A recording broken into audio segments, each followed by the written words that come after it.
আজ সাজা ঘোষণা অভিনীল হত্যাকাণ্ডের দোষীদের 20 জনের সাজা ঘোষণা করবে নগাঁও আদালত। অভিনীল হত্যাকাণ্ডে 20 এপ্রিল 20 জনকে দোষী সাব্যস্ত করে আদালত। শুনানিতে 71 জনের সাক্ষ্য গ্রহণ করে নগাঁও আদালত। তথ্য প্রমাণের অভাবে ছাড়া পেয়েছেন 25 জন। দীর্ঘ 8 বছর পর হত্যাকাণ্ডের রায় দেয় নগাঁও জেলা আদালত।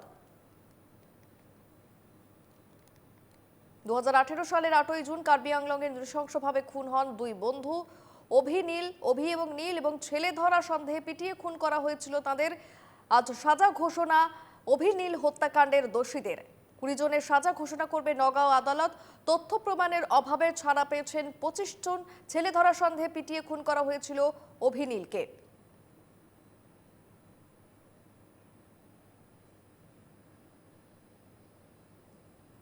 আজ সাজা ঘোষণা নীল হত্যাকাণ্ডের দোষীদের।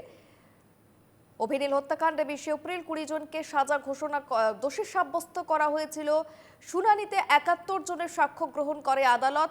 তবে তথ্য প্রমাণের অভাবে ছাড়া পেয়ে যান 25 জন। দীর্ঘ 8 বছর পর এই হত্যাকাণ্ডের রায় দেয় নগাঁও জেলা আদালত।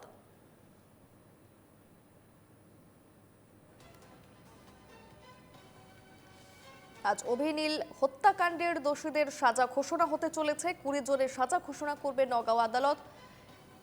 নীল হত্যাকাণ্ডে 20 এপ্রিল 20 জনকে দোষী সাব্যস্ত করেছিল আদালত।